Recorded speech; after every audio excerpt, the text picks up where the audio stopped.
Universidade Aberta, a inauguração deste ciclo de debates das conferências globais do Centro de Estudos Globais da nossa Universidade. Sejam todos bem-vindos, quem está aqui presente no Salão Alto da nossa Universidade e quem nos acompanha via telemática.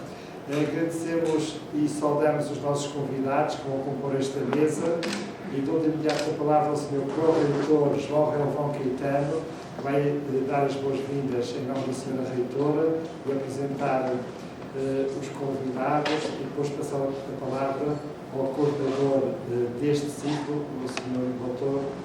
Carlos Leão. Sejam bem-vindos.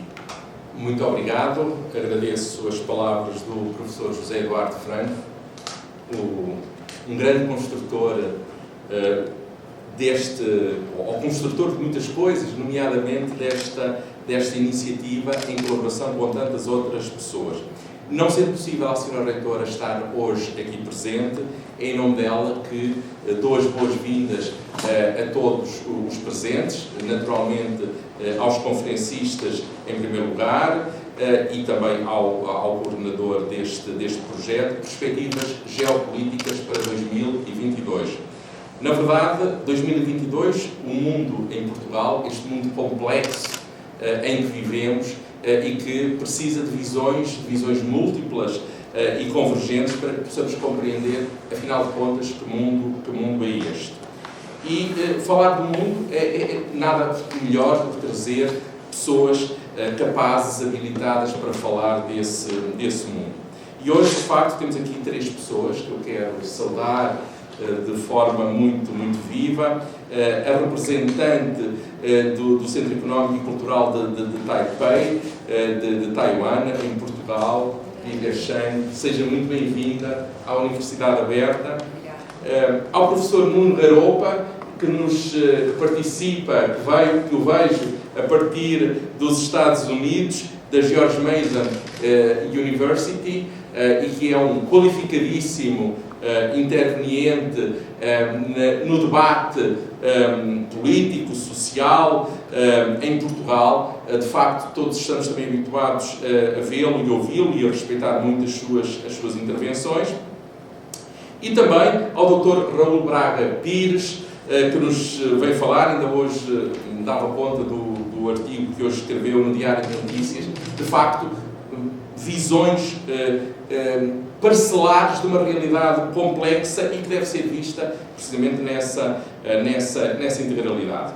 Ora, muito bem, a coordenação da sessão vai estar a cargo do Dr. Carlos Leão, que pertence ao nosso Centro de Estudos Globais e que me vai substituir daqui a poucos segundos na presidência da sessão. Mas o meu desejo, para além de reiterar em nome da Reitora da Universidade Aberta, a professora Carla Oliveira, reiterar o agradecimento a todos os presentes e, em particular, a todos os participantes no debate, enfim, deixar os meus votos para que estas conferências passem a ser um marco na Universidade Portuguesa pelo potencial elevado que tem.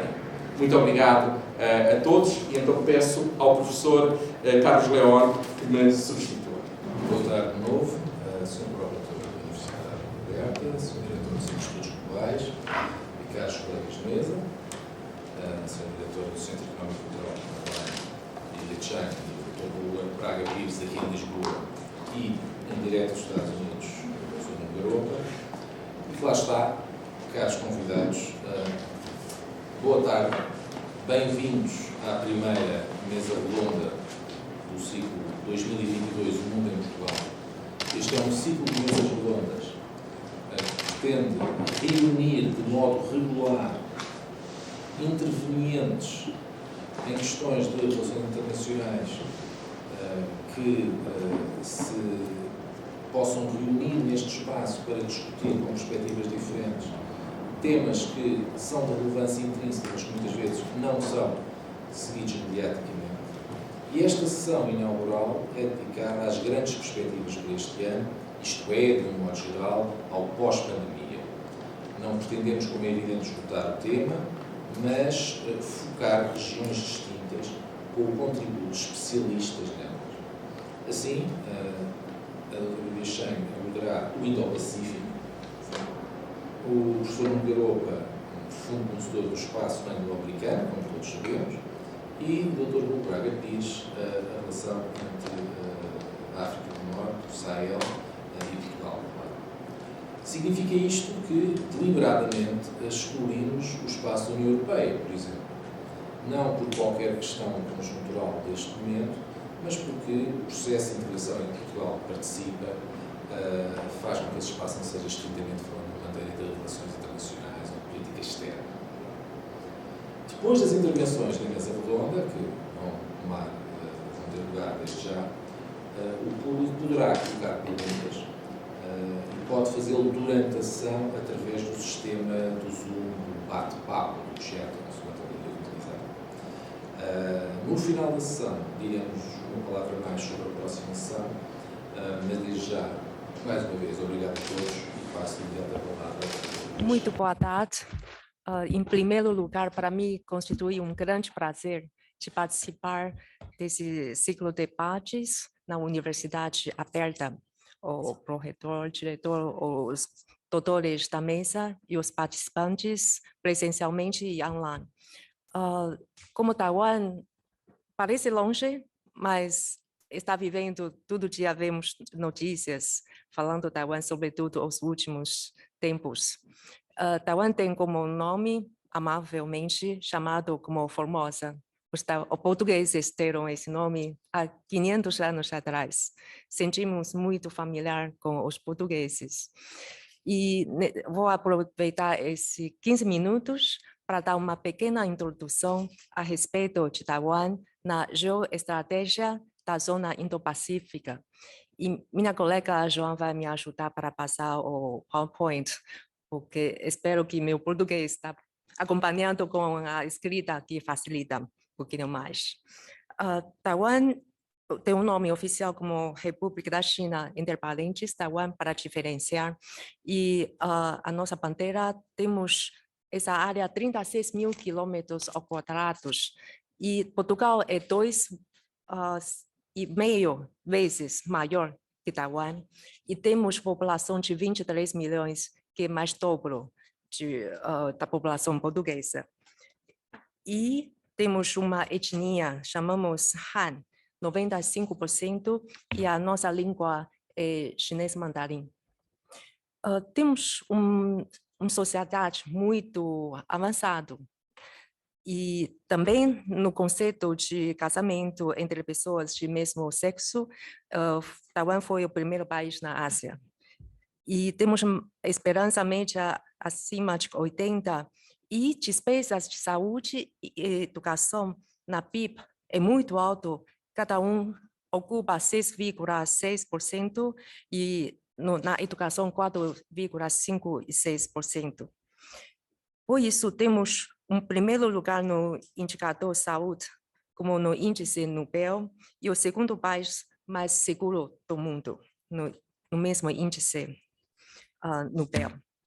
E na economia, como todo mundo sabe, hoje em dia, cada 2 ou mais, ou cada 3 chips, que cada um é fabricado de Taiwan, estamos na primeira lugar na fabricação de semicondutor, informática, primeira na fabricação de bicicleta de alta gama, e falando isso, temos uma empresa de bicicleta alta gama em Akita, que fabricando bicicletas elétricas.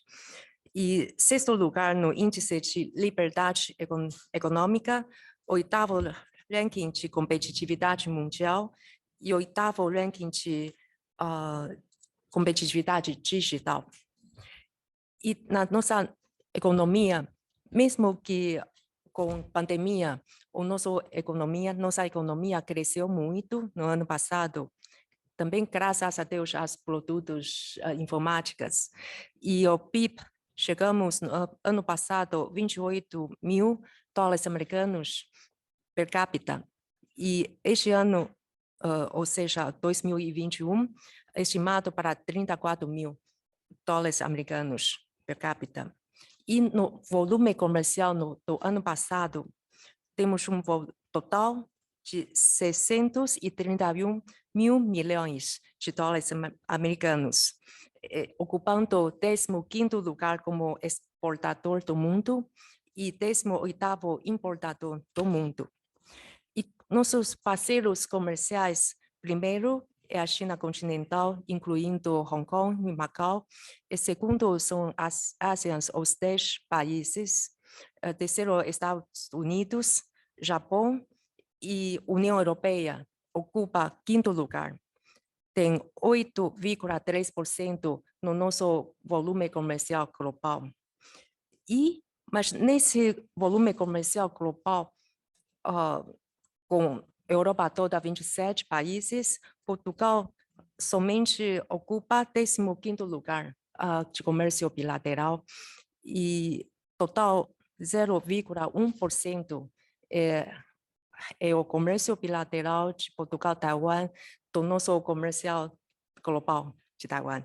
Então, a nossa representação aqui trabalhamos justo para também poder estimular esse avanço e também sugiro se Portugal tem uma representação econômica ou uma representação cultural em Taipei, isso trazerá mais trabalho, quer dizer, um trabalho conjunto que estimular mais ainda para completar um com o outro.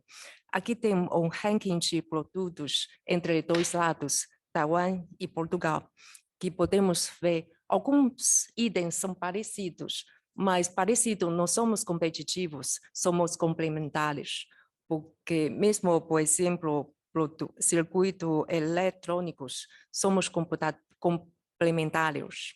Um pode ajudar o outro a crescer. E por causa disso, sabemos nessa estratégia econômica de Taiwan, também desenvolvemos mais na alta tecnologia, na força de trabalho globalizado e de alto calibre, pois temos um mercado aberto e transparente e saudável. Como o doutor Carlos me disse, vamos focalizar mais nesse estatuto de Taiwan no mundo. E Taiwan está tendo hoje em dia com relação diplomática com 14 países. Na Europa, somente o Vaticano, e tem alguns países da América Latina e alguns países oceânicos. Mas isso não impede que Taiwan desenvolva relações internacionais. Temos missões como nossa aqui em Portugal. No mundo inteiro, temos 111 missões entre 72 países.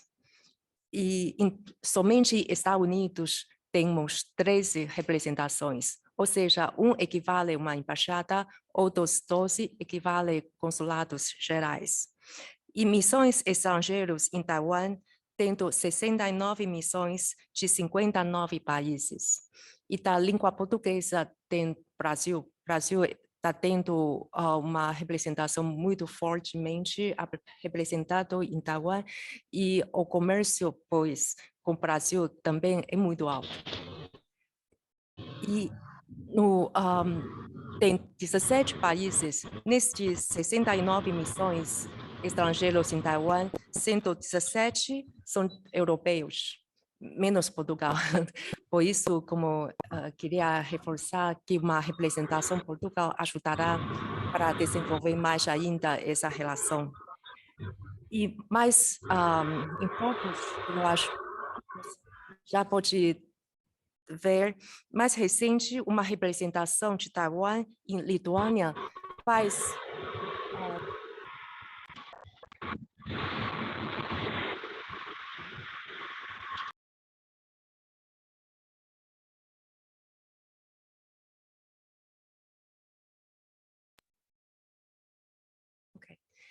E o mais recente foi a nova representação de Taiwan estabelecido em Lituânia, porque Lituânia deixou, nós abrimos a representação em Taiwan e temos fortemente essa relação pragmática. Ano passado, nós temos uma delegação de mais de 70 empresários privados a visitar a Lituânia para identificar onde podemos cooperar. E já pensamos que pode ser na área informática, tecnologia e medicina. E vamos ver, isso vai trazer mais assim, benefícios a dois lados. E falando do nosso passaporte, Taiwan, o nosso passaporte próprio, passaporte está no 32º lugar, com acesso de 145 países. Entretanto, Portugal tem o seu passaporte mais fácil de usar, no 5º lugar do mundo, com acesso de 189 países. E Taiwan viaja muito. Aqui temos poucos taiwaneses, mas antes da pandemia, vice-versa, tem mais ou menos 20 mil taiwaneses visitaram Portugal e, ao mesmo número, 20 mil portugueses visitaram Taiwan. E Taiwan, localizando no encontro de continente euroasiático e Oceano Pacífico, entre Nordeste e Sudeste Asiático, pode ver ele como funciona um pivô da primeira cadeia de ilhas do Pacífico Ocidental e serviria como um bloqueador estados autoritários no continente euroasiáticos. E também trabalhamos Taiwan nessa linha, evitando conflitos chamados nos mares do leste e do sul da China, no Estreito de Taiwan. E durante a pandemia, Taiwan fez muito bom controle nas infecções. Até hoje, acumulando os 2 anos, temos totalizando 19 mil casos e 800 mortos. Graças a isso, da nossa maneira de fazer restrições e bons rastreios, baseado de um princípio de direitos humanos, fizemos bem. E durante mesmo a pandemia, com a nossa democracia ocidentalizada, conseguimos isso. E no meio de sistemas também fortalecemos mais na disputa de ideologias.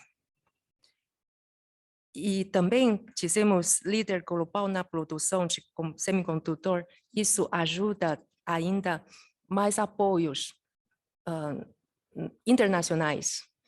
Os apoios internacionais temos muitos, por exemplo, com Japão, com Coreia, Estados Unidos. Aqui estamos citando alguns diálogos, algumas cimeiras que apoiaram Taiwan na nossa participação nos organismos internacionais e também manter a estabilidade do Estreito de Taiwan, já levando mais atenção e levando mais importância do mundo inteiro. E ainda apoios internacionais como parlamentos europeus, comissões europeias, estabeleceram muitos protocolos e resoluções. Aqui em Portugal, temos, claro, a Assembleia da República foi reeleito, mas até ano passado tínhamos um grupo parlamentar de amizade, chegando mais de 60 membros. Quer dizer, o grupo amizade parlamentares entre Taiwan e Portugal tem um número muito significativo. E esse apoio recebemos constantemente, e isso também é onde nós agradecemos. E além da Europa, com Estados Unidos, como há 10 dias que Estados Unidos lançou uma nova estratégia sobre Indo-Pacífica, considerando mais cooperação e desenvolvimento nessa área. E nessa nova estratégia, podemos ver a ver com Taiwan é fortalecer as relações com os principais parceiros regionais, incluindo Índia, Indonésia, Malásia, Mongólia, Nova Zelândia, Singapura, Taiwan, etc. E manter a paz e a estabilidade em todo o Estreito de Taiwan, que faz preservar o Estreito de Taiwan com muita paz, porque Taiwan faz parte, podemos dizer, em 3 setores, nas 3 cadeias.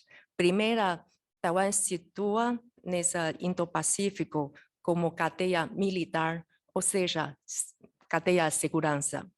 E segunda cadeia é a cadeia de semicondutor ou cadeia de tecnologia. E a terceira cadeia que Taiwan ocupa nessa cadeia democracia e liberdade, que sendo uma ideologia em princípio para o mundo ocidental. E qual é a visão de Taiwan? Estamos muito firmes. Aqui eu citei 4 compromissos. Taiwan tem uma presidenta, uma senhora, que ela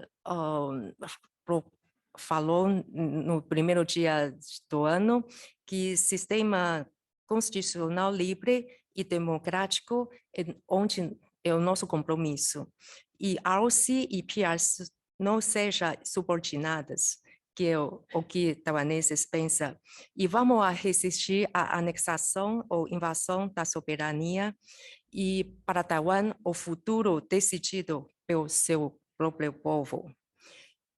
E continua, vamos partilhar valores com ocidentais, os aliados, os do mesmo grupo, com democracia, liberdade, direitos humanos e Estado de Direito, como Portugal, aqui na Europa.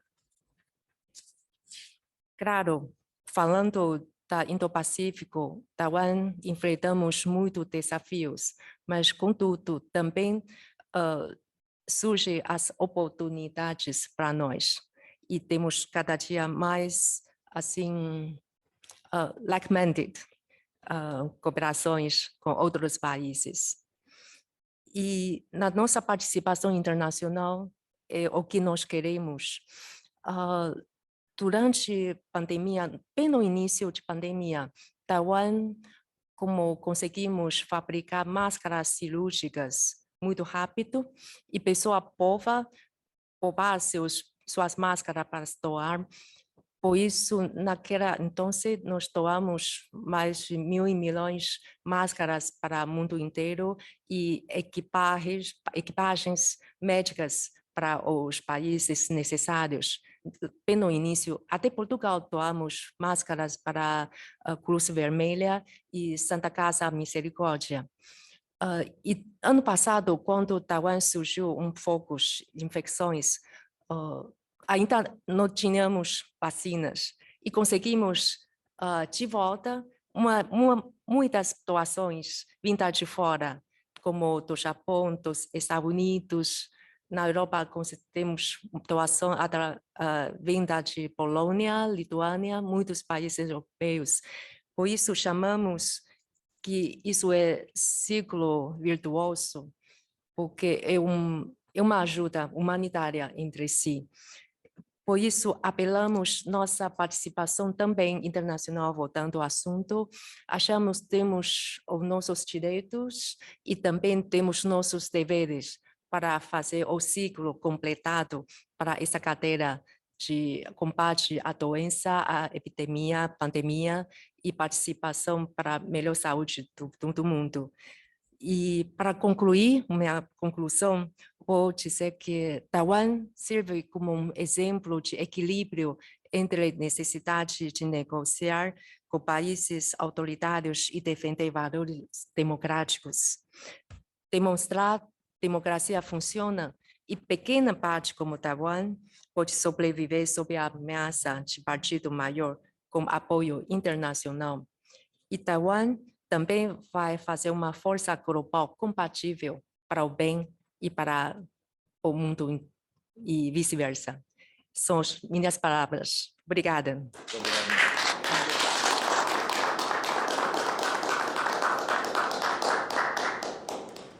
Muito obrigado por esta intervenção de abertura. Eu, até para prevenir eventuais problemas técnicos adicionais, vou passar de imediato a palavra para os Estados Unidos para ouvirmos o professor Nuno Garopa. Boa tarde, nos Estados Unidos. Obrigado pela disponibilidade. Vou desligar o microfone. Estamos a prestar atenção. Boa tarde, eu é que agradeço o convite. Espero que o som, até mais que a imagem, esteja a chegar bem, porque é mais importante o som do que a imagem nesta matéria. Deixa-me dizer, agradecendo o convite, que o professor Carlos Leão pediu-me, como aliás anunciou na abertura, que falasse um pouco sobre as questões geoestratégicas neste ano, que se colocam aqui nos Estados Unidos, que é um ano, como é um ano par, que mais uma vez terá umas eleições de midterm no final do ano, e que são eleições importantes no sentido em que estará em jogo um terço do Senado e toda a composição da Câmara, da House. E, portanto, de alguma maneira, é possível que venha a haver algumas novidades até ao final do ano, em termos daquilo que é a política interna dos Estados Unidos, e que, de alguma maneira, também reflete prioridades em política externa, se bem que, como todos sabemos, em geral, enfim, os Estados Unidos nesse aspecto não é muito diferente de Portugal. As prioridades de política externa normalmente não é o que decide e condiciona eleições internas. De facto, o eleitorado nessa matéria não costuma estar extremamente mobilizado por questões de política externa, mas evidentemente que são questões importantes. Eu acho que a primeira questão, para perceber um pouco o que é que são as possibilidades, e nós temos que separar um pouco aqui, enfim, estamos num debate numa universidade, aquilo que são, digamos, na minha leitura, as opiniões mais light, mais leves que se leem na comunicação social, de muitos intervenientes, que no fundo são normalmente reduzidas aos bons e aos maus. Há uns bons, há os maus, o importante é que os bons ganham e os maus perdem, daquilo que são, evidentemente, perspectivas mais académicas, diria, de algum rigor mais racional, de perceber as motivações dos diferentes agentes. Apesar da retórica, e evidentemente que há diferenças de retórica entre a atual administração e as administrações anteriores, eu acho que é claro que se chegou a um ponto nos Estados Unidos em que há um certo consenso de que a ascensão da China coloca problemas muito sérios aos Estados Unidos. Isto não era claro há 10 anos, algumas das administrações anteriores levaram muito tempo a perceber que a hegemonia unipolar dos Estados Unidos não era necessariamente o fim da história e que, portanto, havia sempre a possibilidade de outra potência ascender e ser, de alguma forma, uma contestação a essa hegemonia unipolar. Eu acho que, nesta altura, todos os participantes e políticos no processo político norte-americano concordam que a China, de facto, é o grande desafio e é a grande ameaça à hegemonia unipolar dos Estados Unidos. Onde continua a haver alguma divergência é como lidar com essa ascensão da China. E aí as diferentes administrações, nomeadamente a administração anterior e esta administração, têm algumas ideias algo distintas. Insisto, parecem que muitas destas questões até são mais de retórica, naquilo que é a retórica usada pelo presidente Trump e agora a retórica do presidente Biden, mas há de facto algumas alterações ou algumas visões um pouco distintas. Uma delas, evidentemente, não vou perder grande tempo aqui com ela, porque está na moda do dia, é qual é o papel da Rússia. É evidente que o presidente Trump tinha como prioridade, uma das grandes prioridades, a separação clara entre a Rússia e a China. O presidente Biden tem uma ideia diferente e veremos as consequências dos atuais acontecimentos que todos estamos a acompanhar. Mas parece-me que a questão fundamental remete ela própria para dois problemas. Primeiro, como é que os Estados Unidos se transformou numa potência hegemónica unipolar e o que é que aconteceu com a globalização. E eu acho que estas duas questões, que são questões até de grande debate académico, como sabem, têm consequências naquilo que é a política geoestratégica dos Estados Unidos, porque parece-me que continua a haver alguma divergência sobre, primeiro, porque é que se tornaram uma potência unipolar e, segundo, porque é que a globalização acabou por não ser a hegemonia do modelo liberal, como muitos autores, durante os anos 90, 2000, até 2010 e até há pouco tempo, insistiam que a globalização era uma forma de reforçar e impor o modelo liberal ao resto do mundo. Isto não é apenas uma questão, digamos, de natureza das escolas de pensamento. Todos que estudamos relações internacionais percebemos que as velhas escolas e os paradigmas do realismo, do liberalismo, os novos paradigmas institucionalistas e culturais têm diferentes explicações para porque é que as coisas aconteceram como aconteceram nos anos 90.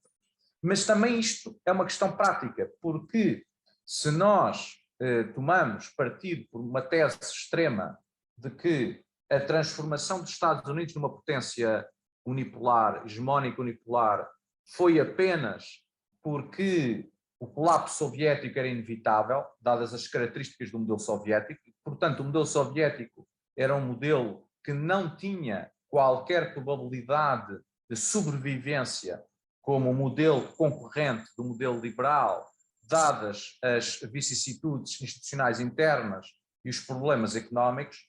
Obviamente se trata de uma teoria de inevitabilidade e, portanto, é normal que quem partilhe dessa teoria entenda que a China sofre do mesmo problema. E há vários autores, como todos nós sabemos, que há muito tempo insistem que o sistema político e económico da China é insustentável, que a partir do momento em que haja uma classe média consumista, que haverá pressões do foro democrático e que isso levará inevitavelmente ao colapso do modelo chinês e que, portanto, a ascensão da China é mais aparente do que real. É evidente que o contraponto a essa opinião é que há 20 anos que estamos à espera desse colapso do modelo político ou económico da China, não aconteceu, pelo contrário, a viragem parece ser no sentido mais autoritário do que era há 10 anos e, quanto à questão económica, também não parece que esteja em grande perigo neste momento e, portanto, a teoria da inevitabilidade parece não ser a melhor explicação, nem a melhor teoria para o que aconteceu nos anos 80 e 90, nem para o que está a acontecer. A alternativa, de facto, é a teoria de que o colapso soviético se deu, de facto, como reação a um conjunto de políticas pelo Ocidente, em particular pelos Estados Unidos. Mas aí também se dividem as várias escolas.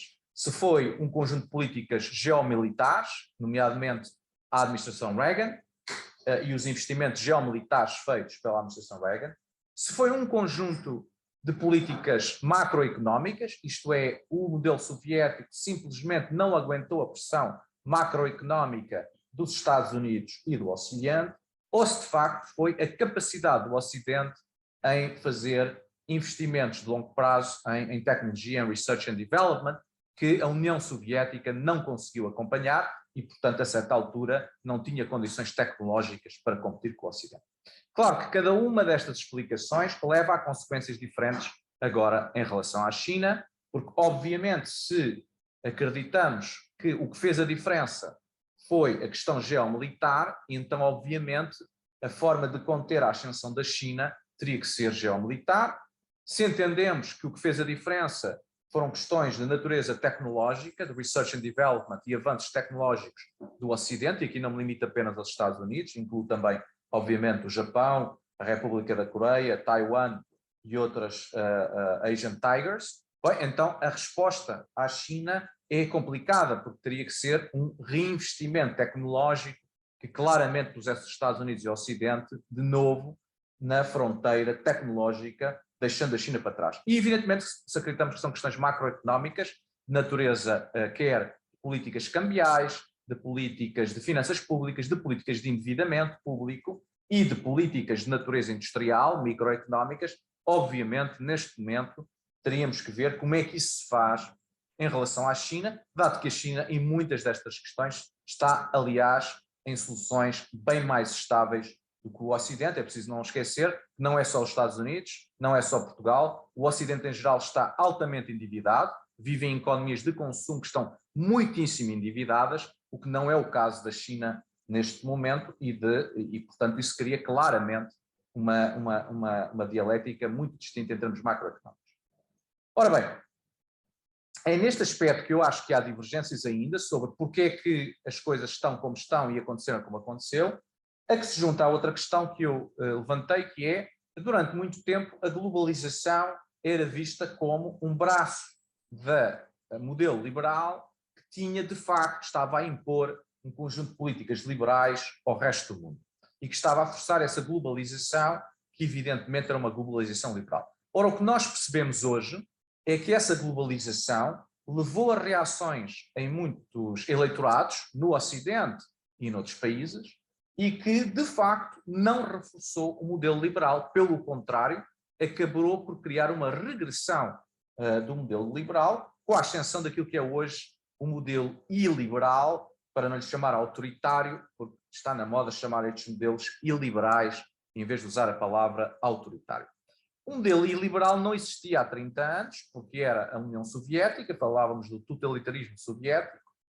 Depois, com a globalização, de facto, houve esta percepção de que tudo isto era uma espécie de exportação do modelo americano para todo o globo e que, de facto, isto seria, de alguma forma, a consolidação do modelo liberal. Eu acho que as várias administrações norte-americanas levaram muito tempo a perceber que as coisas, afinal, não eram bem assim e que, de facto, esta globalização que existe e continuará a existir não é necessariamente um mecanismo de reforço do modelo liberal, bem pelo contrário, uma vez que todos os dados apontam para que, de facto, nas várias dimensões, quer seja do comércio, quer seja na questão da democracia, das várias medidas que há à democracia, essas medidas estejam em regressão em vez de progressão.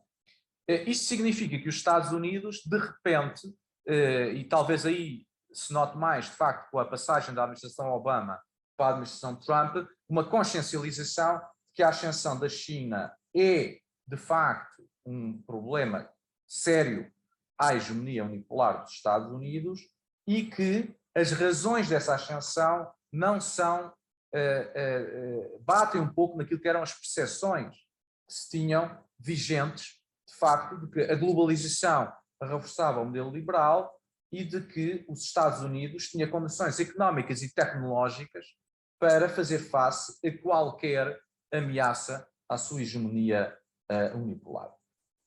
Isto consubstancia um terceiro desafio, na minha opinião, que as diferentes administrações também não sabem ainda muito bem como responder, que é a questão da substância desse modelo liberal dos últimos 50 ou 60 anos serem as organizações internacionais.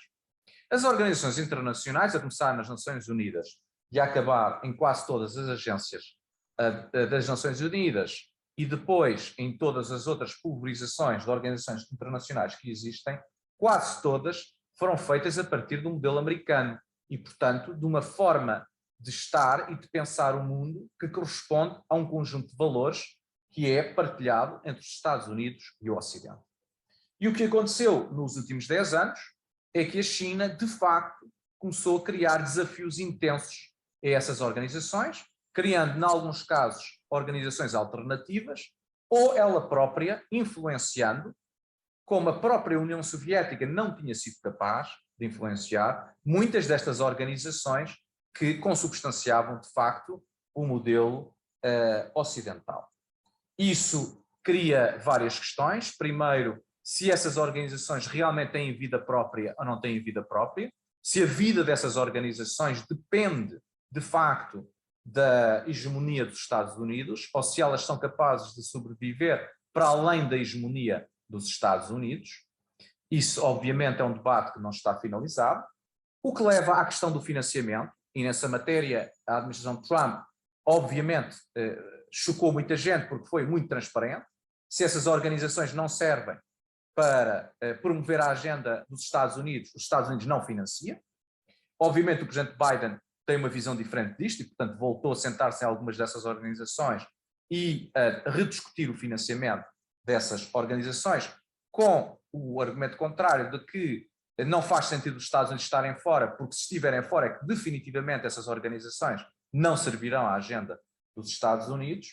E, obviamente, a questão de saber até que ponto essas agências podem ou não podem promover princípios não liberais, isto é, princípios liberais e princípios autoritários, e até que ponto, desse ponto de vista, por exemplo, o Fundo Monetário ou o Banco Mundial são organizações que devem ou não devem ter, ou podem deixar de ter, objetivos de natureza de regime político, como condicionantes, por exemplo, do financiamento das economias dos países em desenvolvimento.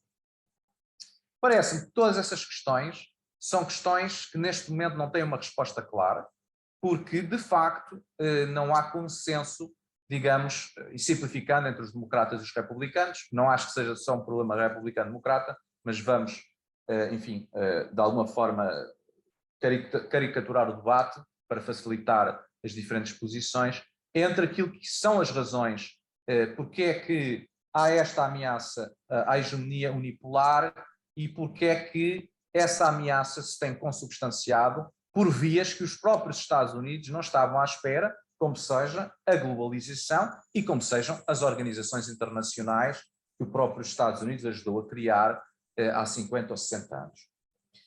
Obviamente que haverá questões sempre de curto prazo, todos percebemos que os Estados Unidos e a China vão sempre, pelo menos no curto prazo, preferir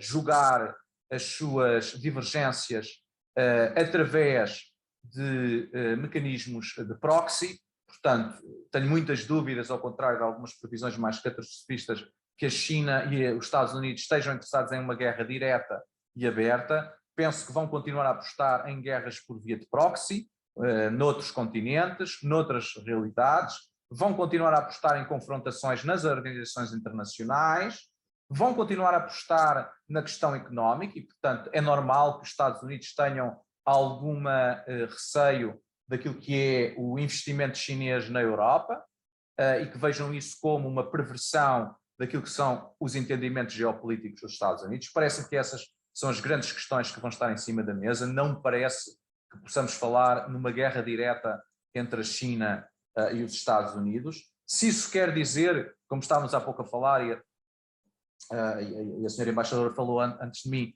se isso vai ter repercussões em Taiwan, pois é muito possível, porque isso seria de facto uma questão que os Estados Unidos veria como fundamental na sua geopolítica. É possível que sim, como possa ter repercussões no Japão. Para finalizar, a questão mais geral, que é o tema, digamos, mais negativo sempre, que é a decadência do Ocidente e dos Estados Unidos. Não é claro, duas questões na minha opinião. Primeiro, não é claro que o regresso de uma espécie de guerra fria entre os Estados Unidos e a China seja um sinal de enorme decadência do Ocidente. Talvez a exceção foram estes 30 anos de hegemonia unipolar, e que, portanto, essa hegemonia unipolar é que foi excepcional, mercê de uma conjunção de fatores, e que voltar a uma guerra fria, ou seja, um equilíbrio eventualmente bipolar, que ainda não o é, obviamente, porque a China continua a ser economicamente uma potência muito débil frente aos Estados Unidos e ao Ocidente, apesar de tudo, apesar dos grandes progressos que fez nos últimos 30 anos, ou 40 anos, desde 1982. A questão é que continua a ser uma potência relativamente débil, mas eventualmente, acreditando que a China se possa afirmar como, de facto, um outro bloco alternativo aos Estados Unidos, talvez seja, de facto, o equilíbrio natural das coisas, sejam equilíbrios bipolares e não uma hegemonia unipolar. E, portanto, não vejo necessariamente como um sinal de decadência irreversível, no sentido de que passar de uma hegemonia unipolar para uma guerra fria seja necessariamente voltar para trás. Parece-me que pode ser voltar para o equilíbrio natural daquilo que são as forças geopolíticas no nosso planeta. Por outro lado, também quando falamos em decadência, eu costumo dar o exemplo, é preciso não esquecer que quando se assassinou Júlio César nos idos de 44 a.C., um dos argumentos era a decadência de Roma. Bem, a decadência de Roma depois ainda levou a um império e levou mais 500 anos no Ocidente e mais 1500 anos no Oriente para cair. E, portanto, as decadências também há que pô-las em perspectiva. É possível que os Estados Unidos estejam em decadência, é possível que o Ocidente esteja em decadência, não parece que essa decadência se vá afetar o mundo de uma forma, digamos, bíblica durante o nosso tempo de vida. Espero que todos aqui que estamos a assistir, vamos todos viver até aos 100 anos, aos 150 anos. O que quer dizer é que não parece que as coisas sejam nos próximos 100 anos ou 150 anos que vamos ver alterações dramáticas na nossa geopolítica. E, portanto, acho que há que também pôr em contexto que, evidentemente, nos interessa o tempo em que vivemos, interessa-nos o período em que vivemos. Temos todas preocupações de que não haja conflitos bélicos que nos venham a criar condições dramáticas, como já não vivíamos, evidentemente, há muitas décadas, mas, por outro lado, penso que temos que ter algum otimismo de que a tal decadência do Ocidente, há que pô-la em contexto, não parece que vá ter consequências dramáticas e bíblicas para o Ocidente nos próximos tempos. E todos os que me conhecem sabem que eu partilho sempre do pessimismo antropológico, portanto, terminando com uma nota de otimismo, de facto, não costuma ser parte das minhas intervenções públicas. Muito obrigado, Carlos.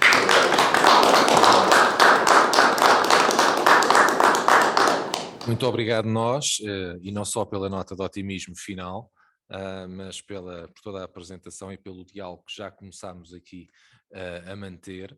Eu vou agora pedir ao Raul Braga Pires no seu lugar para o PowerPoint que nos preparou para a sua apresentação. E como comecei... Não, está tudo a postos em termos informáticos e como foi referido no início, esta será uma intervenção que focará a região do Magreb, do Sahel, naturalmente, como se trata talvez do decano dos especialistas nesta matéria em Portugal, será um jovem decano, sem dúvida, será uma apresentação para continuar a suscitar este diálogo e que passo agora a palavra. Raul, por favor.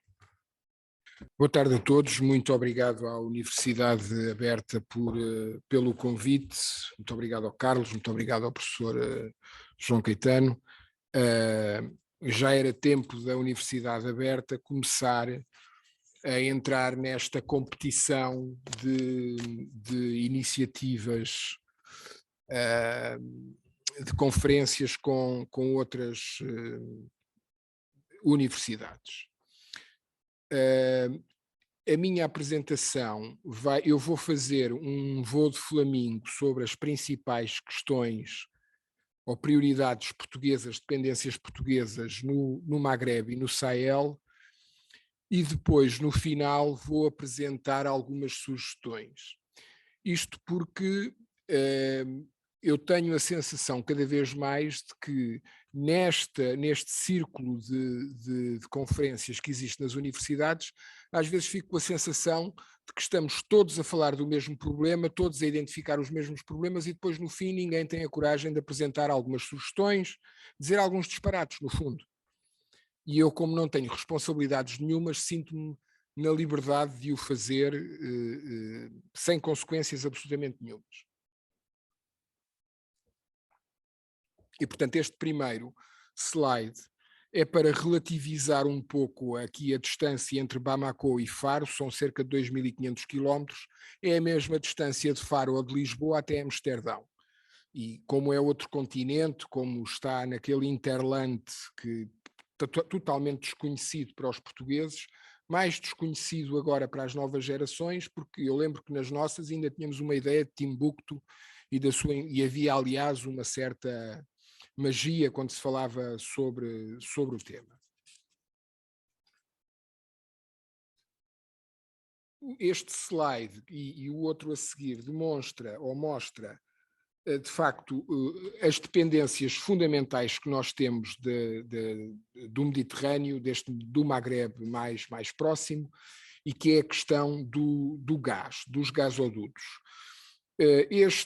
Esta linha vermelha, este gasoduto vermelho que nós estamos a ver a apontar para sul, não esquecer dele, porque daqui a pouco vamos voltar a falar e da importância deste gasoduto que vai até à Nigéria e que Marrocos agora, esta linha, o gasoduto amarelo, foi interrompido pela questão saharaui, pelas rivalidades entre Marrocos e entre a Argélia relativamente ao Saara Ocidental e à guerra que está em curso, apesar de não haver grande informação sobre a mesma, e portanto uma das moedas ou das armas que a Argélia utilizou-a relativamente a Marrocos, e tem a alternativa ali pela linha azul, pelo gasoduto azul de Beni Suef a Almeria, o facto que não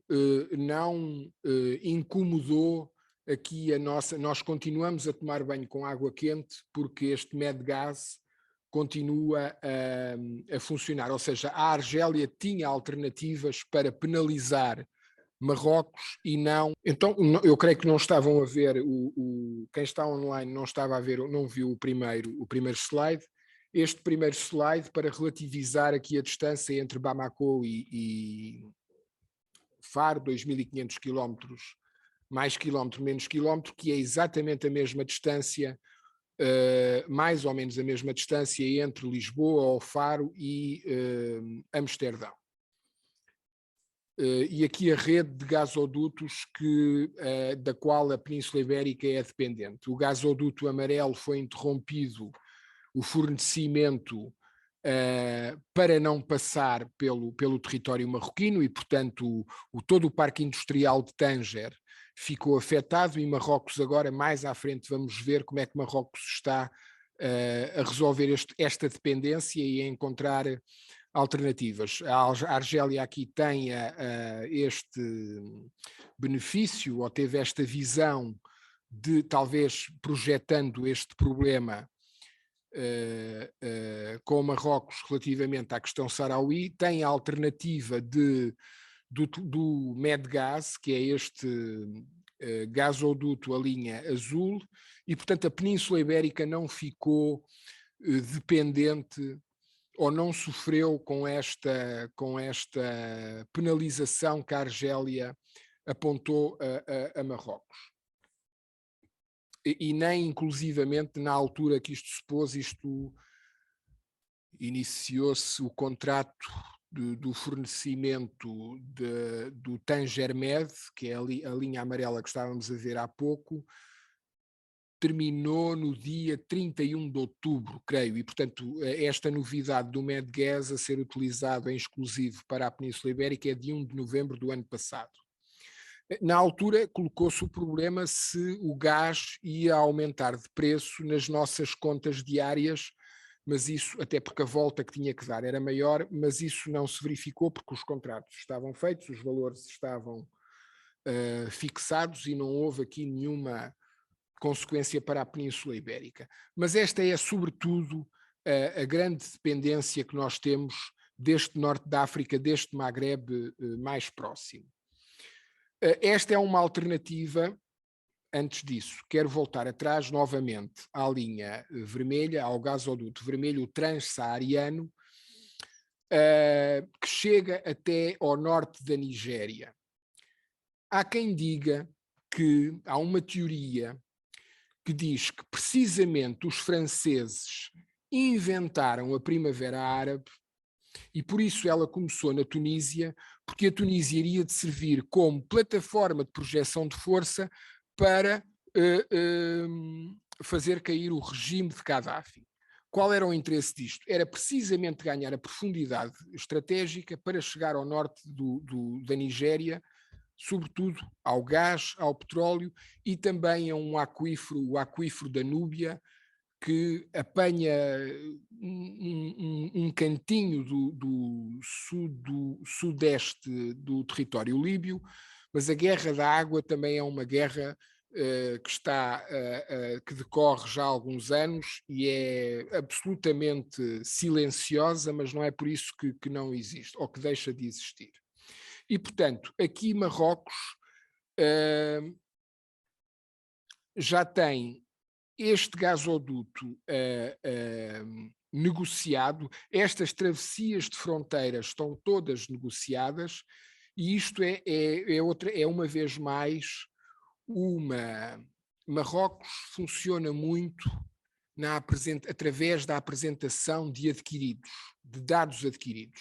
Este é mais um. O gasoduto passa pelo Saara Ocidental, portanto não há dúvidas da soberania marroquina e da marroquinidade do Saara, que é uma expressão muito utilizada em Marrocos.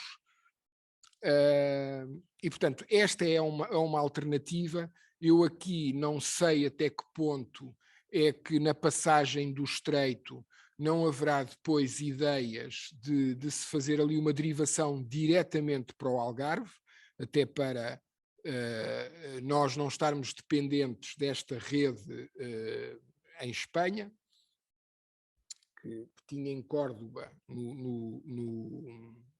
e continua a ter em Córdoba, aliás, esta rotunda aqui é Córdoba, que depois fazia daqui, mas este também vai dar um bocadinho a volta lá acima e depois volta cá atrás para ir diretamente para Aveiras.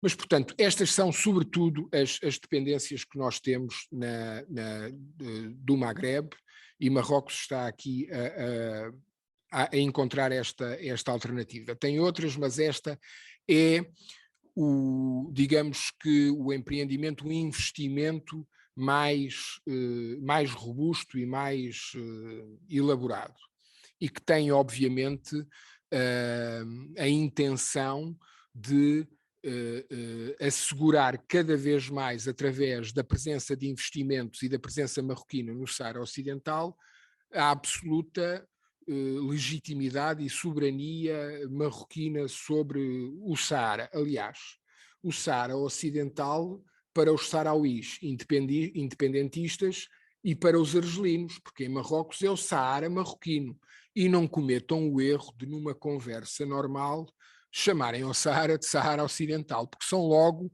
corrigidos. A mesma coisa para os camelos. Em Marrocos não há camelos, há dromedários. É exatamente... A emenda é automática. Este slide está aqui para vos contar uma curiosidade pouco conhecida. A Galp, juntamente com a ENI, eu creio que a ENI italiana terá 12% de capitais da Galp. Há aqui um vasto investimento e uma dependência também da Galp deste mercado, destas explorações de petróleo. Eu não sei se recordam, foi logo em 2011. Em setembro de 2011, pouco tempo, umas semanas depois de Gaddafi ter sido capturado e assassinado, o ministro dos Negócios Estrangeiros português, Paulo Portas, vai de emergência a Trípoli e a Benghazi. Creio que até esteve em Benghazi e não esteve em Trípoli. O que é que ele lá foi fazer? Ele foi falar com o Conselho Nacional de Transição, tentando garantir duas coisas, e garantiu-as. A primeira era que os contratos assinados de exploração de petróleo no tempo de Gaddafi se mantivessem e não fossem alterados. E outra, talvez ainda mais importante do que esta, era o seguinte: um dos filhos do Gaddafi teve um problema com a justiça suíça por causa de uma situação de escravatura que uma empregada sua vivia em casa, na mansão onde ele vivia. E na Suíça, sendo filho do Gaddafi, sendo filho do Raul Braga Pires, se tem que ir a tribunal, vai a tribunal. A justiça é cega. E Gaddafi jogou a cartada do dinheiro que tinha depositado nas contas suíças e ameaçou: se o meu filho vai a tribunal e se é condenado, eu tiro todo o dinheiro que tenho da Suíça. Os suíços têm contas de centenas ou milhares de pessoas equivalentes ao Gaddafi. Não se preocuparam e o Gaddafi cumpriu a sua palavra, tirou dali o dinheiro e meteu-o aqui na Caixa Geral de Depósitos. Eram 2,5 mil milhões de dólares. E o medo de nós, portugueses, tu, Paulo Portas, neste caso do governo, era se o Conselho Nacional de Transição tomava a decisão de tirar o dinheiro todo de uma vez. E, portanto, ele foi lá negociar o parcelamento da retirada do dinheiro aqui da Caixa Geral de Depósitos. E esses dois objetivos foi uma missão muito bem sucedida. Isto ainda antes do tempo do BES ter acontecido o que aconteceu. Portanto, imaginem o que é que seria uma Caixa Geral de Depósitos a ir ao fundo e a seguir a termos a questão do BES. Esta é uma piada brasileira que eu aproveito sempre para colocar, mas já lá iremos porque em julho próximo, creio que é 30 e 31 de julho, vai haver uma cimeira da NATO.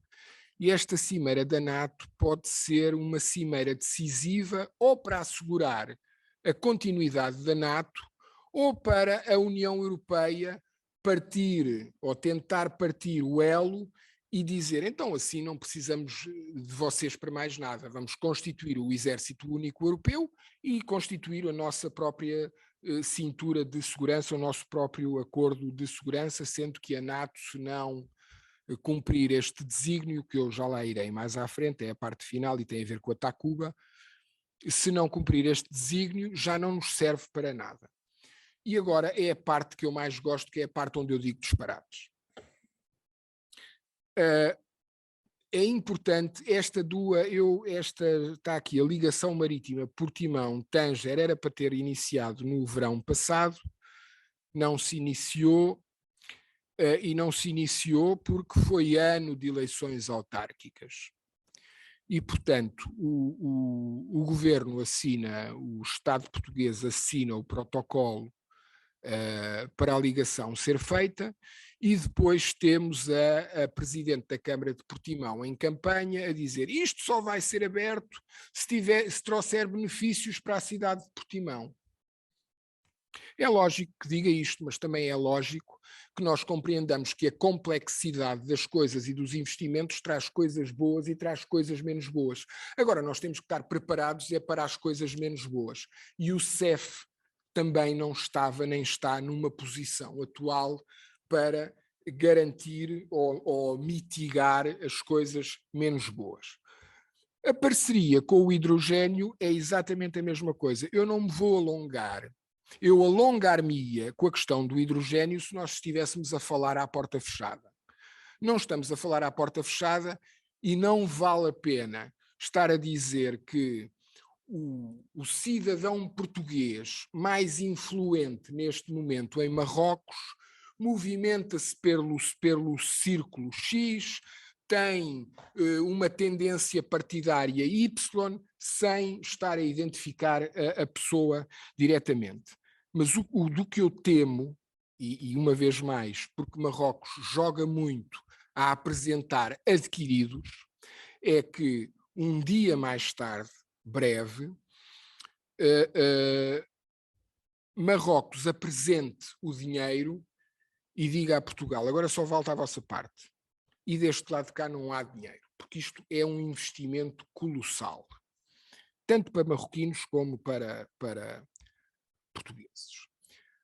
Mas o meu ponto fundamental aqui é o seguinte, e isto também deveria ser só dito à porta fechada, mas é ligeiramente mais leve do que eu não digo sobre o hidrogênio. Tem a ver com uma questão de percepções. A percepção que nós temos do marroquino é que é um malandro, é que é um vigarista, dito tout-court. É, digamos, aquilo que, de uma forma elegante e novecentista, é um florentino, não é? É um florentino.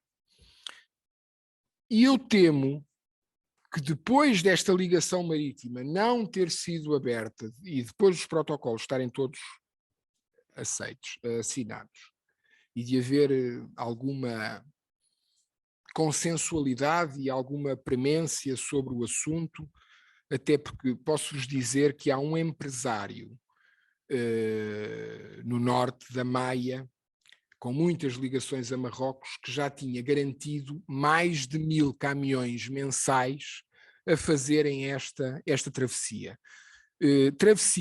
Caminhões esses que iriam por si só assegurar o investimento, todo o alavancar económico que este investimento comportava. E, portanto, depois deste episódio no verão passado, relativamente a esta ligação marítima, e imaginando que um dia, em breve, Marrocos chega à frente com o dinheiro relativamente ao hidrogénio e nós damos o dito por não dito, o florentino passamos a ser nós. E esse é que é o grave da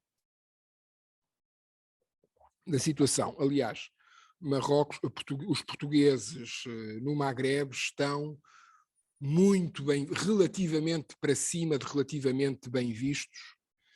Isto porque, sobretudo nas populações litorâneas, seja do Mediterrâneo, seja do Atlântico, somos vistos como bons piratas. O que tivemos de abusivo de fazer e de conquistador de fazer, que hoje é muito, na nova historiografia, é muito condenável, já foi há muito tempo. E essa memória é uma memória querida, bem guardada. É como se estivessem a ver um filme com o Jack Sparrow. O Jack Sparrow somos nós. Há, por exemplo, vou-vos contar 3 episódios simples. Uma vez em Mazagão, na antiga Mazagão, agora é El Jadida, estava a comer umas sardinhas assadas lá no Porto e falei que estava a falar com um local, um velhote, e ele, quando soube que eu era português, começou-se a rir e contou esta história. Opa, já Mazagão não era portuguesa, apareceram aqui uns marinheiros portugueses e nós ficámos aflitos. Pensavam que vocês vinham aqui conquistar isto outra vez, que iam partir isto tudo, etc, etc, etc. Sabem o que é que vocês cá vieram fazer? Vocês vieram cá agarrar as mulheres pelos cabelos que puderam, meteram-nas no barco e foram-se embora. Vocês queriam era mulheres. Isto é um episódio que hoje não se pode contar mediante o paradigma atual do que vivemos. Mas isto ficou, e estas pequenas histórias ficaram, e isto é um anedotário muito, muito que nos deixa bem vistos.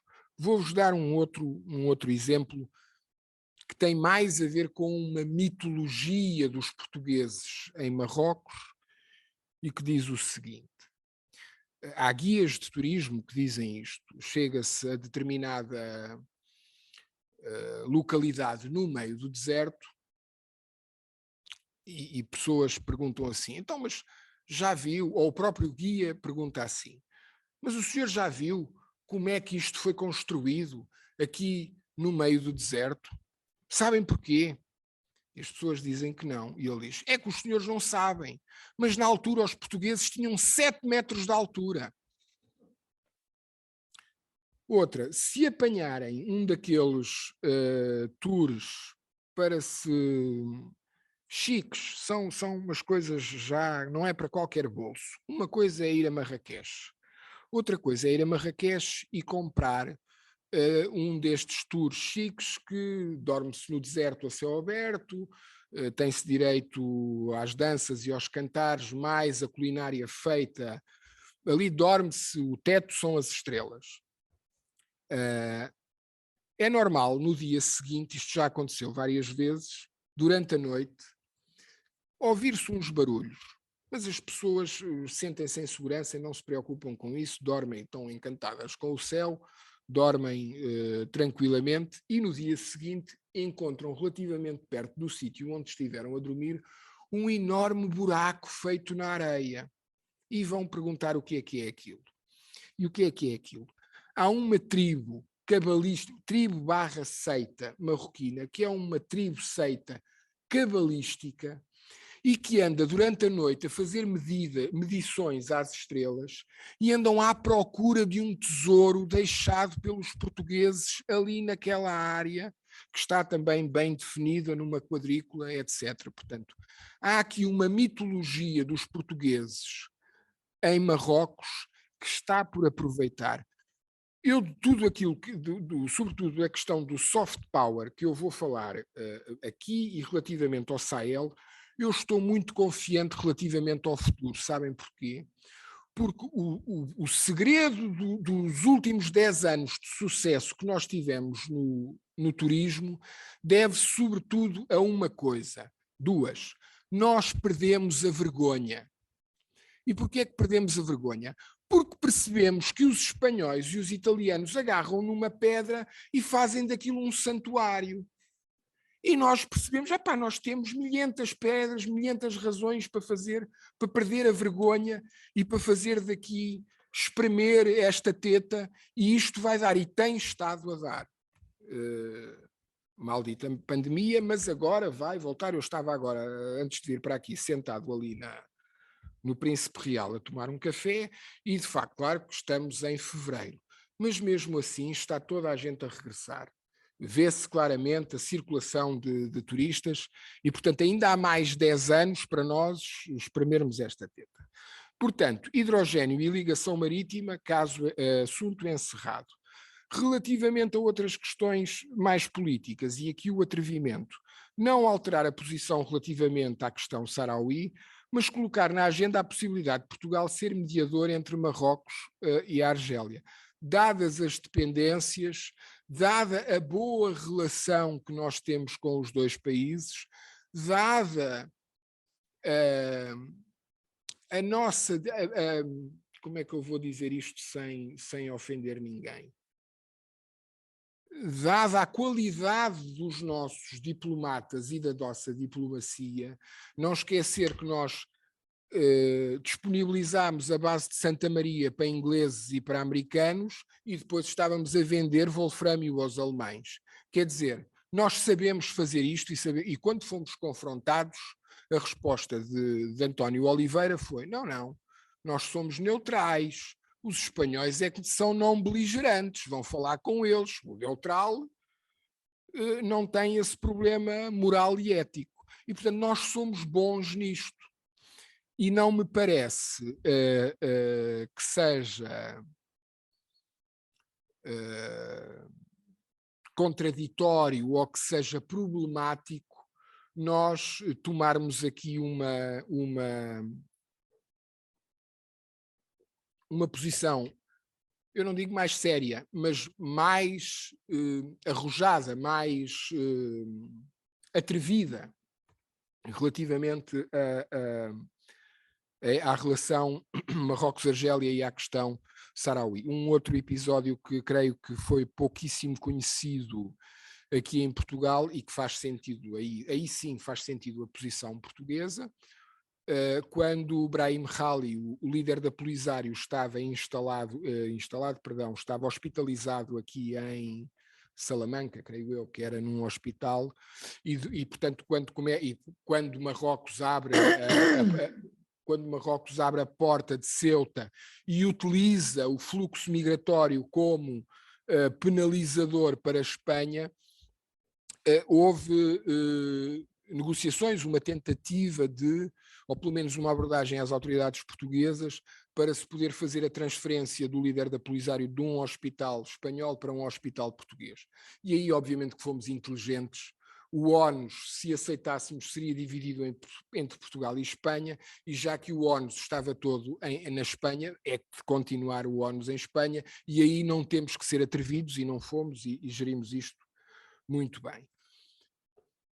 Passando ao item seguinte, aposta na educação, cultura, mais o soft power. Antes de ir ao soft power, eu gostaria de, aqui, a educação e a cultura, nós temos uma série de protocolos assinados do nosso Ministério da Cultura com o Ministério da Cultura, o Ministério da Educação Superior com a Educação marroquinos.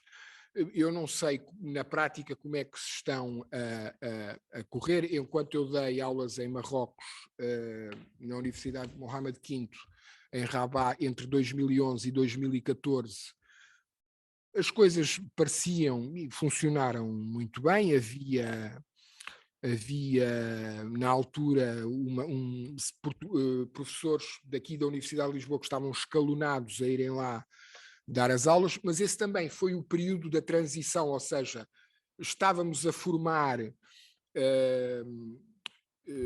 docentes marroquinos para eles depois agarrarem neste carreira, como eles dizem, de estudos portugueses e deles ganharem autonomia própria e depois de já não haver essa necessidade dos professores portugueses irem daqui para lá fazerem 2 semanas, 3 semanas de aulas, etc.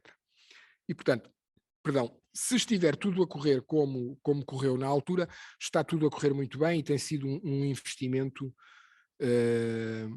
muito interessante. Depois, obviamente, que tem que haver aqui, também sempre disse isso, e continuo a dizer, há duas, como sempre, os portugueses também são pródigos nisto, que é, não há uma Câmara de Comércio Portugal-Marrocos em Marrocos, há duas. E aqui é onde entramos depois no campo das sinergias, que toda a gente fala, enchemos a boca com as sinergias, e depois chega ali a determinado ponto e começa a rivalidade e a não sinergia a funcionar. Mas o que eu queria dizer sobre este ponto de alunos licenciados em estudos portugueses, geralmente são alunos já com estudos espanhóis e que depois, sobretudo as moças, as raparigas, que ainda não arranjaram um casamento conveniente no mercado matrimonial que é a universidade, decidem fazer mais 3 anos de curso e já que fizeram os estudos espanhóis, vão fazer os estudos portugueses. E depois, onde nós falhamos é estas câmaras de comércio e as empresas que estão federadas nestas câmaras de comércio não absorverem esta mão de obra especializada, pelo menos em língua portuguesa e língua árabe. E depois não esquecer que não é só a língua árabe. A língua árabe depois leva-nos daqui até a Arábia Saudita. Mas depois aqui regionalmente há a questão do berber, há a questão do Hassania na região Sarauí. E depois há aqueles que por família, porque já são filhos de professores de liceu, já são da tribo X que vem da região X marroquina que está transfronteiriça entre o Saara e o Mali e a Argélia e Marrocos, dominam os dialetos locais todos, dominam as línguas todas francas e os dialetos de rua e, inclusivamente, pelo sotaque de cada um, conseguem identificar de que zona do país ou do norte da África ou do Golfo essas pessoas são oriundas. E isto não tem preço para quem quer fazer um investimento sério e a longo prazo e ter, para além de uma visão regional, ter uma visão mais global da sua potencialidade e do ir mais além em termos de investimento, de empresa, de vendas, de fazer dinheiro, sobretudo. O soft power, eu vou muito rapidamente, porque tenho só mais um slide. O soft power é dizer o seguinte.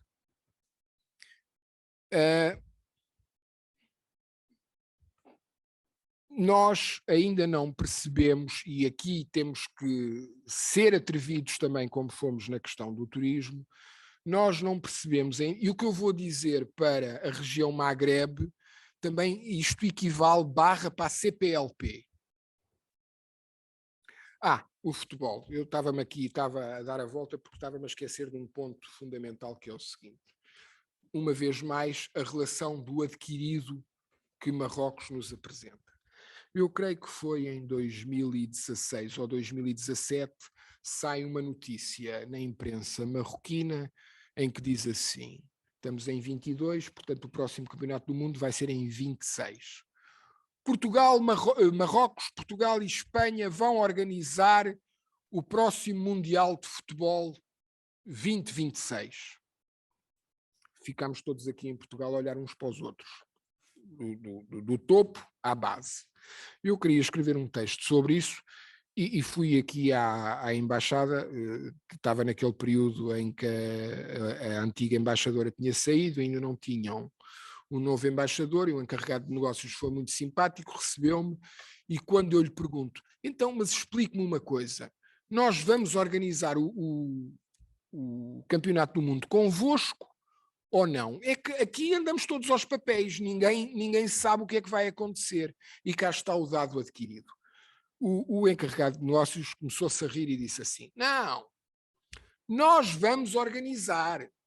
Agora, estamos abertos a Portugal e à Espanha, se quiserem contribuir e se quiserem integrar esta equipa fantástica que nós podemos fazer daqui para alavancar este projeto. Eu compreendo que no topo da pirâmide ninguém queira investir nisto. Por todas as razões. Mas não deixa de ser através disto que se ganha confiança e que se ganha, sobretudo, uma outra coisa. Influência, que é aquilo que eu vou, o soft power a seguir no Sahel, ainda, ou seja, a questão, nós temos que perceber que relativamente ao Magreb e ao Sahel temos 200, 300 anos de atraso em influência relativamente a franceses e a espanhóis. E, portanto, agora estamos com o futsal também, é uma coisa muito mais barata de levar o futsal, somos campeões europeus, temos que maximizar isto. O surf, voltamos ao Saara marroquino, Dakhla, a cidade mais a sul do Saara, é capital mundial do kitesurf. O surf parece-me que é uma das prioridades nacionais em termos de desporto. O ciclismo aqui, não estou a dizer que a volta a Portugal em bicicleta vai começar em Marrocos. Também podia, com a ligação para Portimão já estar terminada. Mas aqui o ciclismo, e cá está a questão da mediação, a fronteira oriental de Marrocos com a Argélia está interrompida desde 1990, talvez um ano ou dois mais ou menos, mas desde 90 está interrompida, portanto há 30 anos que está interrompida. Quando eu estava a viver em Marrocos em 2011, por causa da Primavera Árabe e por causa da ameaça ser comum a ambos os regimes, a ambos os países, obviamente que era a promoção das boas relações entre ambos era primordial. E houve um projeto de se abrir a chamada fronteira oriental entre Marrocos e a Argélia, precisamente com a volta a Marrocos em bicicleta, a começar do lado argelino, a atravessar a fronteira como inauguração simbólica, passar para Marrocos e depois seguir o seu percurso normal. A questão da extensão da plataforma continental portuguesa também é algo que tem que ser muito bem discutido e haver um entendimento não só com Marrocos, mas também com Espanha, e portanto pode haver aqui uma trilateral, um entendimento a três que não me parece difícil. O Sahel, voltando, não, eu faço estas duas e termino já. O Sahel, volto aos 200, 300 anos de atraso em influência que temos para franceses e para espanhóis. A solução mais imediata e mais rápida é seguir o modelo italiano e o modelo espanhol. Não há nenhuma aldeia onde nós vamos em África que não tenha uma ONG italiana a lá trabalhar. Ora, é a ONG italiana no terreno que é a fonte de recolha de informação e que depois vai para a casa-mãe, nomeadamente para o Ministério dos Negócios Estrangeiros, e aí se vai constituir essa rede tentacular no terreno que nos vai ajudar aqui a montante ao processo de tomada de decisão. O regresso do Rally Lisboa-Dakar seria, de certa forma, uma forma de consolidar segurança e de dizer que a região está mais segura hoje do que estava há 10 anos, e depois quem organiza, concebe o plano de segurança, tem que coordenar com as restantes soberanias a passagem de fronteira. Isto é influência, isto não é negligenciável, de topo da pirâmide a lidar com o topo da pirâmide, e portanto aqui a criação de laços e de confiança. Eu termino dizendo o seguinte: eu sei que estou hoje aqui porque criei uns laços de confiança e de amizade com o Carlos e com o professor João Caetano, que tenho a certeza que fui a primeira opção, a primeira pessoa que lhes surgiu na cabeça para vir falar destas coisas. E, portanto, isto constrói-se, leva tempo. Aquilo que eu tentei aqui apresentar foi a forma mais fácil de lá chegar, exatamente, e em resumo, Portugal não representa uma ameaça para a região, exatamente porque também não é um colonizador recente. É um país colonizador, mas não é um país colonizador recente na região, e não deixou uma má memória, muito pelo contrário, somos o bom pirata e o bom malandro que por ali andamos. Muito obrigado e muito boa tarde.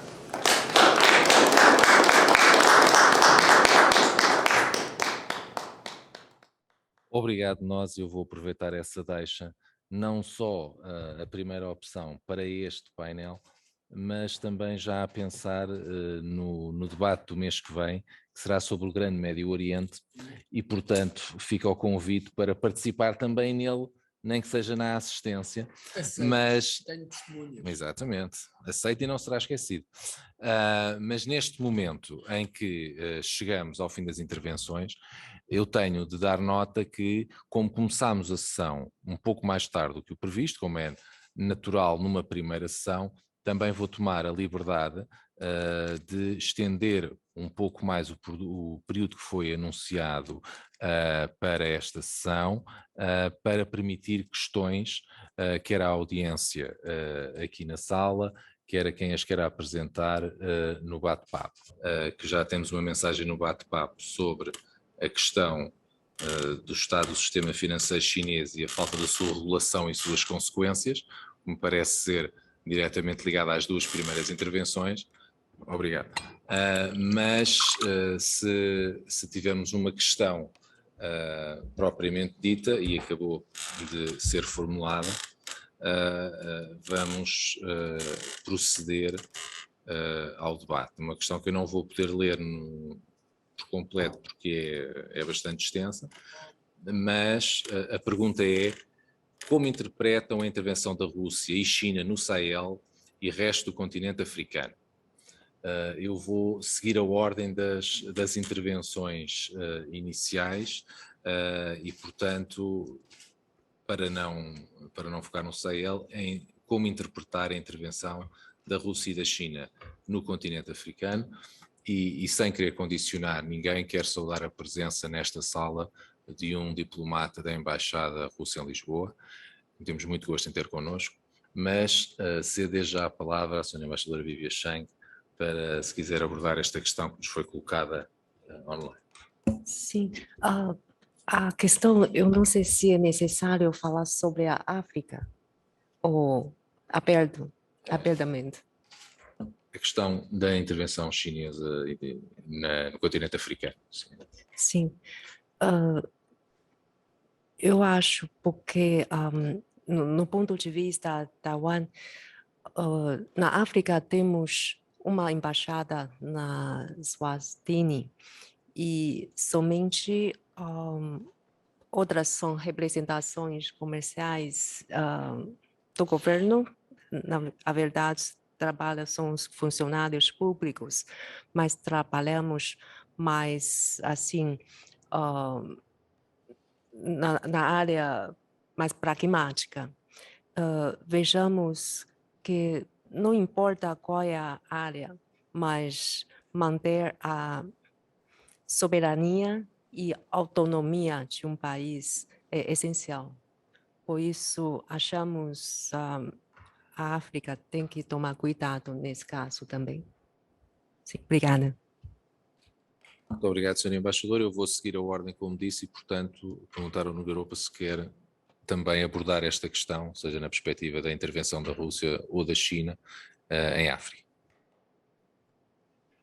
Eu vou deixar essa questão para quem sabe do assunto, que é quem vem depois de mim. Eu apenas diria que parece-me evidente que era, nomeadamente a China, mas a Rússia, se encontram num processo de tentar recuperar um papel geoestratégico no mundo que perderam. Bem, no caso da Rússia, que perdeu com a queda da União Soviética, a China não o teve, e, portanto, presumo que, do ponto de vista da sua geoestratégia, racionalmente, a África seja um continente de aposta, mas não vou especular mais do que isso, até porque todos aqui, como já foi dito, estamos sempre no combate contra a todologia e seria todologia da minha parte estar aqui a falar de alguma coisa que realmente não sei e não estudei. Obrigado, Raul. Eu vejo isto de uma forma muito simples. Para já há um novo grande jogo. O novo grande jogo é em África. E continuamos novamente pela procura dos recursos, pela exploração das matérias-primas, nomeadamente petróleo, gás, também agora os novos minerais para os carros elétricos, para os telemóveis, etc. Há um novo ouro, não é? Estes novos recursos alternativos. E relativamente, e também à água, volto a referir a questão da água, dos aquíferos, nomeadamente o aquífero da Núbia, que é muito importante em África. Agora, muito especificamente, relativamente à Rússia, a Rússia não pode estar a fazer o investimento gigantesco que está a fazer na Líbia e ficar-se apenas pela Líbia. Na Líbia cirenaica, porque quem quer a Líbia a continuar unida é a Turquia, por causa do acordo marítimo que tem e porque o governo reconhecido pelas Nações Unidas é pró-turco, porque a Turquia é Estado da NATO, quer dizer, há aqui uma tentativa de tentacularmente segurar um país que muito naturalmente se dividirá em três: Tripolitânia, Cirenaica e Fezzan. Agora, para a Rússia, o que é fundamental é a Cirenaica. Não está preocupada se a Líbia se vai partir em três, se vai ser uma federação tripartida ou como é que vai ficar. O investimento que está a fazer para segurar a Cirenaica, para segurar Tobruk e Benghazi, tem sobretudo a ver com uma base naval em Benghazi. O petróleo, o crude de Tobruk é dos mais puros do mundo. A refinação é uma refinação baratíssima, praticamente sai da terra e é colocado num depósito de gasolina de um carro e ele anda, tem uma qualidade superior. E depois, juntando tudo isto, a Rússia não pode estar só a fazer isto. Já agora, ganha também a tal profundidade estratégica que eu estava a falar de há pouco, que a Primavera Árabe permitiu e que o fim do regime do Gaddafi, da forma como foi feito, permitiu e, portanto, estendo o seu braço até ao Sahel, até ao norte da Nigéria. Depois, os russos não podem negligenciar no sentido, é óbvio que se apercebem disto e não podem deixar de aproveitar esta oportunidade que é um verdadeiro sentimento anti-francês que vigora em toda esta região. E como nós sabemos, em política não há vazios, não pode haver vazios e, portanto, se os franceses neste momento estão a deslocalizar as tropas da Barkhane para o Níger, já agora estão a deslocalizá-las para o Níger, porque é precisamente do Níger onde eles extraem cerca de 80% do urânio que consomem, através de uma empresa chamada Areva. Portanto, se Macron também, em campanha eleitoral e agora nesta cimeira da União Europeia, União Africana, aproveitou para dar um murro na mesa, de certa maneira, que já o poderia ter dado há mais tempo, mas tudo obedece a uns timings. Esta retirada das tropas da Operação Barkhane no Mali não pode constituir um vazio. Esse vazio a ser ocupado, iria ser ocupado pela miríade de grupos jihadistas afiliados ao AQMI, afiliados ao Estado Islâmico, e depois miríade essa também constituída por uma nova realidade que são as milícias de defesa étnica, que é um caos completamente desorganizado, em que era impossível haver algum tipo de ordem e algum tipo de bom senso, digamos assim, de uma forma curta. Portanto, depois para a Rússia é muito fácil, através de uma empresa de segurança privada, fazer este investimento, até porque se a coisa correr mal, não é o Estado russo que está em causa, é a empresa de segurança privada que está que fica com o ónus desta intervenção. Portanto, eu vejo isto tudo de uma forma muito racional e não me espanta. Quem tem dinheiro investe e quem tem dinheiro manda. E neste momento a Rússia está a capitalizar esse sentimento antifrancês, lá está, é o colonizador recente, é o colonizador que mantém a relação amor-ódio da mesma forma que nós temos com algumas das nossas ex-colónias em África, e portanto eu creio que os russos são aliás muito práticos. Dar um outro exemplo que não tem a ver com o Sahel, tem a ver com Cabo Delgado. O grupo Wagner também é chamado para intervir em Cabo Delgado. Aparentemente, em 3 dias, identificaram onde é que estavam os ninhos dos terroristas. Quando é que avançamos? A ordem para avançar tinha que vir da Ponta Vermelha do gabinete presidencial do presidente moçambicano. Essa ordem nunca mais veio. Obviamente que eles olham à volta, têm um prestígio a defender e decidiram não ficar à espera da ordem. Dizem, nós temos tudo feito, tudo pronto para avançar. Não nos dão a ordem, não estamos aqui a fazer nada. E retiraram-se. Portanto, há este interesse, para resumir, este interesse do grande novo jogo que é a África. Há estes novos recursos, a exploração dos recursos, os tradicionais e agora estes mais recentes das novas tecnologias. Há este sentimento antifrancês que está a ser capitalizado por russos e por chineses. E digo mais, e bem, porque não pode haver vazios em política. Isso seria pior do que não ter os russos ou não ter os chineses a ocupar esse potencial espaço vazio.